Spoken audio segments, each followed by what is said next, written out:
घाटकोपर दुर्घटनेत मोठी अपडेट समोर येते आहे। घाटकोपर दुर्घटनेत 8 जणांचा मृत्यू झालेला आहे। घाटकोपर दुर्घटनेसंदर्भातला मोठा अपडेट म्हणावा लागेल। या दुर्घटनेमध्ये 8 जणांचा मृत्यू झाल्याची बातमी आता समोर येते। आपण यापूर्वी पाहिलं होतं जखमींना राजावाडी रुग्णालयामध्ये उपचार सुरू होते। अग्निशामक आणि एनडीआरएफचे जे कर्मचारी आहेत ते त्यांना वाचवण्यात मदत करत होते। आमचे प्रतिनिधी निखिल अधिकची माहिती देतात। निखिल, घाटकोपर दुर्घटनेत 8 जणांचा मृत्यू झाल्याची बातमी समोर येते।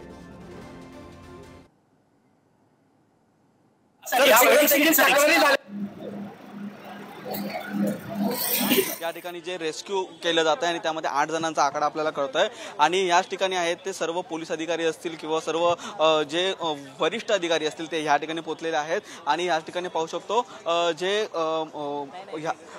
हे जे डीसीपी आहेत ते देखील या ठिकाणी आलेले आहेत। आपण पाहू शकतो ते माध्यमांशी चर्चा करतायत आणि ह्याच माध्यमांशी चर्चा करताना अनेक जे प्रश्न आहेत ते देखील आपण जाणून घेतोय।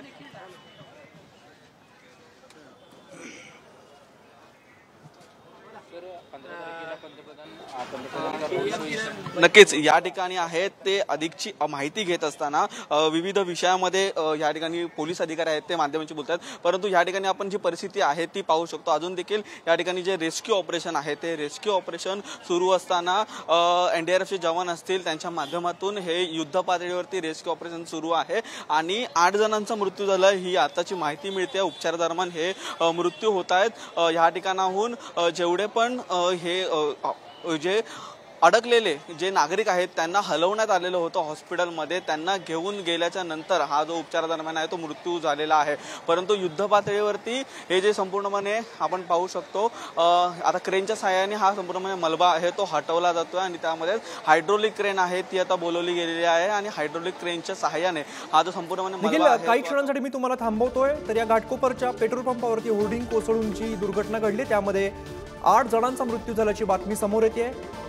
यामध्ये 63 जणांना वाचवण्यात यश आलेलं आहे, पण यातल्या 8 जणांचा मृत्यू झाल्याची बातमी आता सध्या समोर येते। पेट्रोल पंप असल्यामुळे बचाव कार्यात मर्यादा येतात। गॅस कटर सारखे जी उपकरणं आहेत ती वापरण्यामध्ये मर्यादा येते। अग्निशामक आणि एनडीआरएफचे कर्मचारी आपल्याला बचाव कार्य करताना दिसत आहेत। आपण दृश्यांमध्ये बघतोय हे भव्य असं होर्डिंग जे आहे ते पेट्रोल पंपावरती कोसळलेलं आहे। याच्याबद्दल जाहीर केलेला आहे, सूचना दिली आहे। सर एक मिनिट पुन्हा एकदा आपण जाऊया। आमचे प्रतिनिधी निखिल आपल्या सोबत आहेत। निखिल, 8 जणांचा मृत्यू झाल्याची बातमी समोर येते, पण तिकडे जे कोणी अधिकारी आहेत त्यांच्याकडून माहिती मिळते का की अजून किती लोक अडकले असण्याची शक्यता आहे?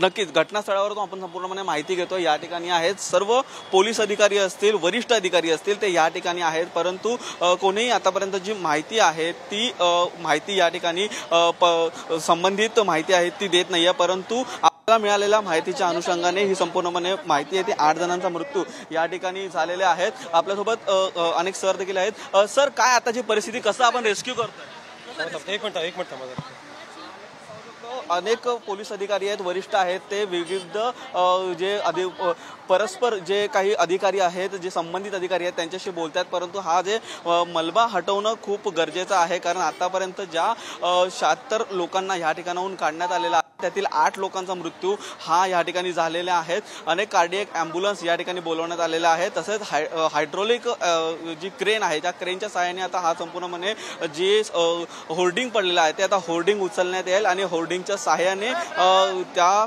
काढल्याच्या नंतर याच्या मलब्याच्या खाली अजून कोण असतील तर त्यांना याकडून रेस्क्यू आहे ते केलं जाणार आहे। परंतु युद्ध पातळीवरती हे रेस्क्यू चालू असल्याचं आपल्याला पाहायला मिळतंय। एनडीआरएफचे जवान असतील, टीडीआरएफचे जवान असतील, त्यासोबतच स्थानिक जे प्रशासन आहे ते मोठ्या संख्येने या ठिकाणी काम करताना पाहायला मिळतात। आपण मी या ठिकाणी कॅमेरामॅनला विनंती करेल की त्या ठिकाणी जे रेस्क्यू सुरू आहे आपण पाहू शकतो मलब्याच्या खाली देखील आता अधिकारी आणि बाकीचे जे काही कर्मचारी आहेत ते चालले आहेत। लाईट असेल, टॉर्च असेल, त्याच्या सहाय्याने जेवढं मदत होत असेल ते मदतीच्या सहाय्याने या ठिकाणी आहे ते काढलं जात आहे। आणि आपण पाहतो पोलिसांचं देखील सहकार्य यामध्ये मिळतंय आणि पोलिसांचं या ठिकाणी सहकार्य मिळत असताना मोठा रेस्क्यू हे आपण केलं जात आहे। आणि रेस्क्यू करत असताना मोठी क्रेन आहे ती आता मागवली जाते आणि क्रेनच्या सहाय्याने आता हे जे संपूर्णपणे आहे ते केलं जात आहे। नक्कीच आपल्यासोबत नक्कीच हे जे या ठिकाणी आहे ते स्थानिक पोलीस आहेत ते आपण पाहू शकतो त्यांच्या माध्यमातून चांगलं काम आहे ते केलं जात आहे की जे रेस्क्यू आहे ते केलं जात आहे। अनेक जणांची गर्दी आहे ती या ठिकाणी होते त्यामुळे पोलीस आहेत ते त्यांना या ठिकाणाहून लांब करतात। त्यांना त्यांचं काम नक्कीच करायचं आहे परंतु या ठिकाणी जे रेस्क्यू आहे ते सुरू असताना आपल्याला पाहायला मिळत आहे। आतापर्यंत जी परिस्थिती आहे संपूर्ण आपण जाणून घेतली परंतु स्थानिक प्रशासन असेल, एनडीआरएफचे, टीडीआरएफचे संपूर्णपणे जवान असतील ते जवानांच्या सहाय्याने हे जे आहे ते केलं जात आहे। आणि या ठिकाणी पोलिसांचं अत्यंत या ठिकाणी जे काम आहे त्याला मदत आहे ती मोठ्या प्रमाणात होते आणि त्याच्या माध्यमातून आपण पाहू शकतो फायर ब्रिगेडचे जे जवान असतील ते देखील या ठिकाणी काम करण्यामध्ये लागलेले आहेत। आणि या ठिकाणी जे संपूर्णमध्ये रेस्क्यू ऑपरेशन आहे ते रेस्क्यू ऑपरेशन आपण पाहू शकतो। अमित, निश्चित निखिल, मोठ्या प्रमाणात बचाव कार्य सुरू असल्याचं आपल्याला बघायला मिळते। धन्यवाद। आपण त्यांना विचारण्याचा प्रयत्न करूया। सर, काही माहिती काय कशा प्रकारे आम्ही लोकांचं जे करतो नंतर सांगतो। नक्कीच या ठिकाणी आहे ती स्थानिक नागरिकांची गर्दी मोठ्या प्रमाणात झाली आहे त्यामुळे या ठिकाणी आहे ते स्थानिक नागरिकांना पहिलं या ठिकाणाहून काढण्यात येत आहे कारण या संपूर्णमध्ये रेस्क्यू ऑपरेशनमध्ये अडथळा होऊ नये म्हणून ही जे पोलिसांकडून आहे ती स्टेप घेतली जाते। परंतु पाहू शकतो आपण युद्ध पातळीवरती जे रेस्क्यू ऑपरेशन आहे ते सुरू आहे। या ठिकाणाहून ज्या लोकांना बाहेर काढलं जात आहे त्यांना हॉस्पिटलमध्ये आहेत ते हलवण्यात येत आहे। आणि आता मोठं स्टेप जी या ठिकाणी घेतली जाणार आहे ती म्हणजे या हायड्रोलिक क्रेनच्या सहाय्याने हा जो संपूर्णपणे जे मलबा आहे तो मलबा उचलला जाईल आणि त्याच्यानंतर जेवढे काही लोक अजून याच्या मलब्याच्या खाली अडकलेले असतील त्यांना आहे ते काढलं जाईल आणि त्यांच्यावरती हॉस्पिटलमध्ये जाऊन आहे ते उपचार आहेत ते केले जातील। नक्कीच हे जे रेस्क्यू ऑपरेशन आहे ते मोठ्या युद्धपातळीवरती सुरू असताना सर्व प्रशासन असतील, पोलीस प्रशासन असतील ते काम करतात। युद्ध पातळीवरती हे बचाव कार्य सुरू असल्याचं बघायला मिळतं। वेळोवेळी तुमच्याकडून अपडेट्स घेत राहू। धन्यवाद या सगळ्या माहितीसाठी।